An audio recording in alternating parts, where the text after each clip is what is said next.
Welcome viewers, প্রভাত opinion চ্যানেলের পক্ষ থেকে আমি আপনাদের প্রত্যেককে স্বাগত জানাচ্ছি। আজকে আরেকটা বিশ্লেষণ নিয়ে চলে এলাম, যেটা হচ্ছে বিধানসভা এবং রাজ্যসভার মধ্যে পার্থক্য। আমাদের দেশ যুক্তরাষ্ট্রীয় শাসন ব্যবস্থা দ্বারা পরিচালিত হয়। আমাদের দেশের নাম ভারতবর্ষ এবং আমাদের দেশে 28টা রাজ্য এবং 8টি কেন্দ্রশাসিত অঞ্চল আছে। তাহলে কি হয়, প্রত্যেকটা রাজ্যে একটি করে সরকার থাকে, যেটাকে আমরা বলে থাকি রাজ্য সরকার, এবং সারা ভারত যে সরকার দ্বারা পরিচালিত হয় সেটা হচ্ছে কেন্দ্র সরকার। আমাদের দেশের নাম ভারতবর্ষ এবং আমাদের রাজ্যের নাম পশ্চিমবঙ্গ, অর্থাৎ আমাদের কেন্দ্র সরকার ভারত সরকার এবং আমাদের রাজ্যে হচ্ছে পশ্চিমবঙ্গ সরকার দ্বারা পরিচালিত হয়। এবারে ভোটের ফলাফলে যারা জয়লাভ করে তারা লোকসভা ভোটে যারা জয়লাভ করে তারা কেন্দ্র সরকার অর্থাৎ সারা ভারত পরিচালনা করেন, এবং আমাদের পশ্চিমবঙ্গ রাজ্যের অর্থাৎ প্রতিটা রাজ্যের বিধানসভা ভোটে যারা জয়লাভ করেন ওরা ওই রাজ্যটা পরিচালনা করেন এবং সেই রাজনৈতিক দল মুখ্যমন্ত্রী তৈরি করেন। আমি যদি আমার রাজ্যের কথা বলি, আমাদের রাজ্যে হচ্ছে পশ্চিমবঙ্গ এবং আমাদের তৃণমূল সরকার দ্বারা পরিচালিত হয়। আমাদের মুখ্যমন্ত্রী আছেন মাননীয়া মমতা বন্দ্যোপাধ্যায় মহাশয়, এবং আমাদের সারা ভারত যে রাজনৈতিক দল দ্বারা পরিচালিত হয়, বিজেপি সরকার দ্বারা পরিচালিত হয়। আমাদের দেশের প্রধানমন্ত্রী হলেন মাননীয় নরেন্দ্র মোদী মহাশয়। তাহলে যে কোনো জিনিস অর্থাৎ সরকারকে পরিচালনা করার জন্য মাঝপথে অনেক বাধা বিপত্তি আসে, মানুষের অনেক জনকল্যাণমুখী পদক্ষেপ নিতে হয়, পড়াশোনা শিক্ষাক্ষেত্রে বা নতুন যে কোনো ক্ষেত্রে অনেক কিছু নতুন নিয়ম আনতে হয়। সরকার যখন কোনো নিয়ম নিয়ে আসে সবার জন্য, তখন সেটাকে আইন বলা হয়ে থাকে।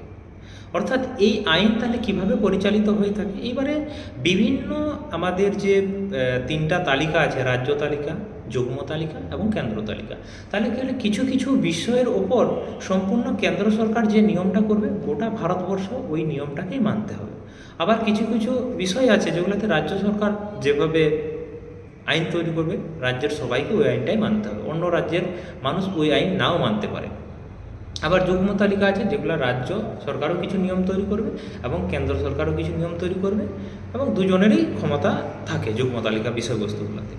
তাহলে এক্ষেত্রে আমরা যখন দেখি কেন্দ্র সরকার অর্থাৎ ভারত সরকার যখন কোনো আইন আনেন, তাহলে আমাদের কি হয়, পার্লামেন্টের যে দুটি কক্ষ আছে, উচ্চ কক্ষ হচ্ছে রাজ্যসভা এবং নিম্ন কক্ষ হচ্ছে লোকসভা। এই যে রিসেন্টলি আমাদের এখন লোকসভা নির্বাচন চলছে, তাহলে কি হয়, আমাদের এই যে লোকসভা ভোটে যারা জয়লাভ করেন তারা হয় লোকসভার সদস্য, এবং বিধানসভা ভোটে এবং রাজ্যসভার যারা সদস্য হন তাদেরকে কি হয়, লোকসভা ভোটের সদস্যদেরকে আমরা প্রত্যক্ষভাবে ভোট দিয়ে নির্বাচন করাই। আর রাজ্যসভার সদস্য যারা হয়, যে রাজ্যের থেকে রাজ্যসভার ভ্যাকেন্সি আসে সেই রাজ্যের সমস্ত এমএলএরা যাকে ভোট দিয়ে জয়লাভ করান উনিই হচ্ছেন রাজ্যসভার সদস্য হন। আচ্ছা, আইন তৈরির ব্যাপারটা আমি প্রথমে বলি। তাহলে আইন কি হয়, প্রথমে লোকসভাতে পাস করাতে হয়, তারপর রাজ্যসভাতে পাস করাতে হয়।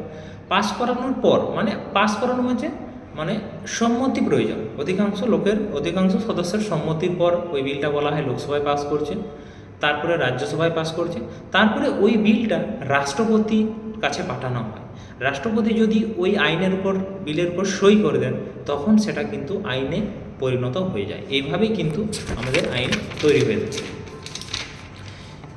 এবারে লোকসভা আর রাজ্যসভা, আমাদের যে রিসেন্টলি ভোট চলছে প্রায় 543টা আসনে বিভিন্ন জায়গায় ভোট হচ্ছে। এবারে এইখানে যারা জয়লাভ করেন তারা হয় লোকসভার সদস্য। লোকসভার সদস্যদের মানুষ সরাসরিভাবে নির্বাচন পদ্ধতিতে ভোট দেয়। এবং আমি যদি বলি, আমাদের আমাদের ঝাড়গ্রাম জেলায় একটাই মাত্র লোকসভা কেন্দ্র আছে। ঝাড়গ্রাম লোকসভা কেন্দ্রের এখনও পর্যন্ত যিনি সদস্য আছেন মাননীয় কুনার হেমব্রম মহাশয়, আগের বারে তিনি লোকসভা ভোটে জয়লাভ করেছিলেন। কিন্তু বর্তমান ভোটে যারা লড়াই করছেন, টিএমসির পক্ষ থেকে লড়াই করছেন কালীপদ সরেন মহাশয়, এবং বিজেপির পক্ষ থেকে ভোটে দাঁড়িয়েছেন মাননীয় প্রণোদ টুডু মহাশয়। আরও কিছু আঞ্চলিক দল এখন আছে।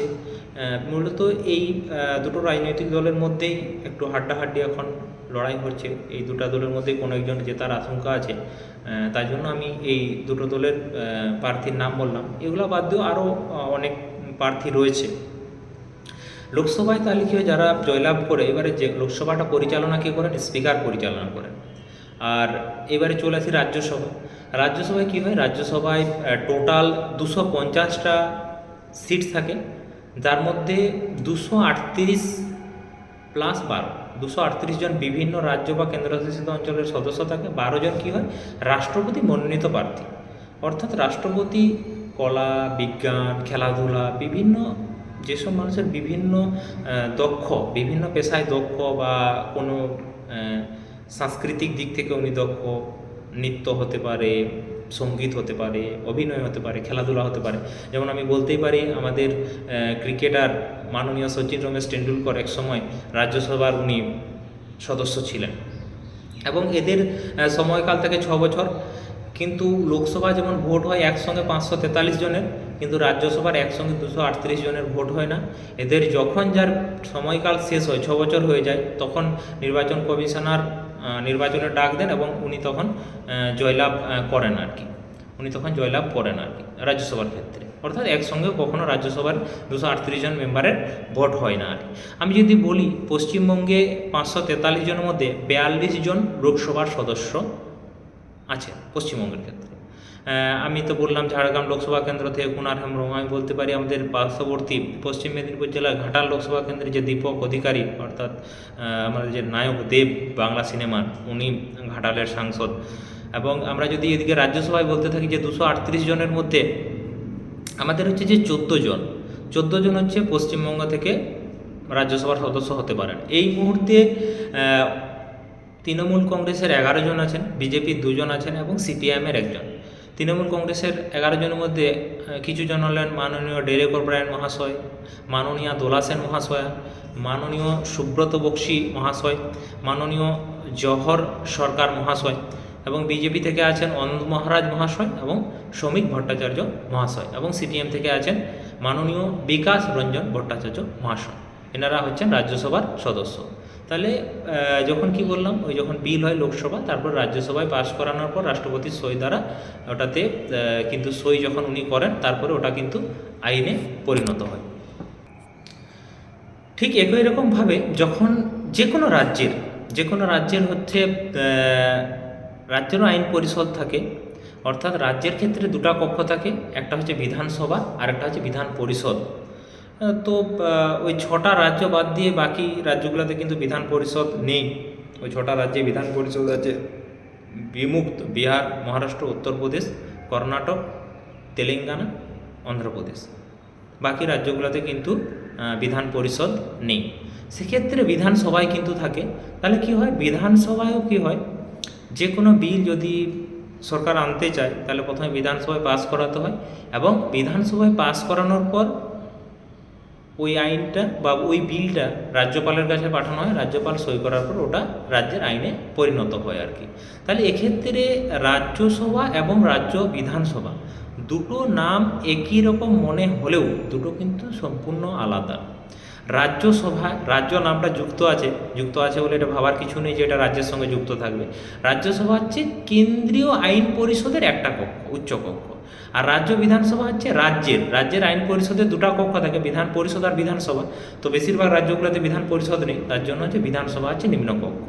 সেই জন্য এইখানে অনেকের গুলিয়ে যায়। এইটা পরিষ্কার যে রাজ্যের আইন পরিষদের বিধানসভা হচ্ছে নিম্নকক্ষ এবং কেন্দ্রের আইন পরিষদের উচ্চকক্ষ হচ্ছে রাজ্যসভা এবং নিম্নকক্ষ হচ্ছে লোকসভা। আর রাজ্যের আইন পরিষদের উচ্চকক্ষ হচ্ছে বিধান পরিষদ এবং নিম্নকক্ষ হচ্ছে বিধানসভা। এইভাবেই তাহলে কেন্দ্রীয় আইন প্রণয়নের ক্ষেত্রে রাজ্যসভার সদস্যরা বিল পাস করান, লোকসভার সদস্যরা বিল পাস করে বিলে পরিণত হয়।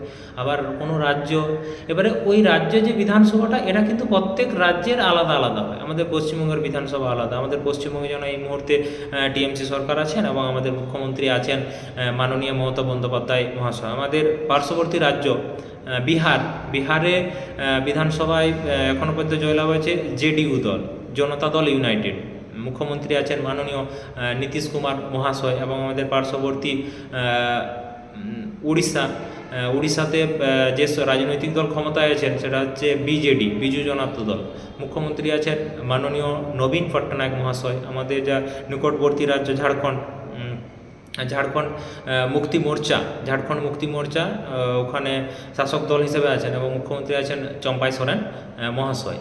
এই জন্য বিভিন্ন আঞ্চলিক দলগুলো এখানে রাজ্য বিধানসভা পরিচালনা, যারা শাসক দল হয় ওরা পরিচালনা করে থাকেন রাজ্য বিধানসভার দ্বারা।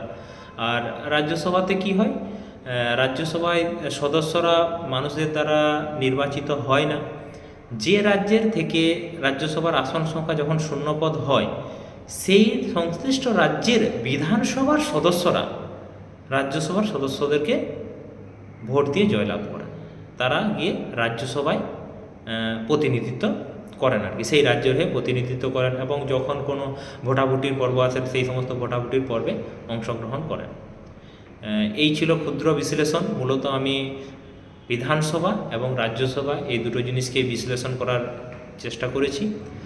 এই সংক্রান্ত বিষয়ে বা আমার এই ভিডিওটা দেখার পর আপনাদের যদি কোনো কোশ্চেন বা প্রশ্ন হয় আপনারা অবশ্যই কমেন্ট করে জানাবেন, বা কোনো যদি ইনফরমেশনগত আমার ভুল হয়ে থাকে আপনারা সেক্ষেত্রেও কমেন্ট করে যাবেন, আমি শোধরানোর চেষ্টা করব। এই বলে আমি আমার এই ক্ষুদ্র বিশ্লেষণ শেষ করলাম। নমস্কার।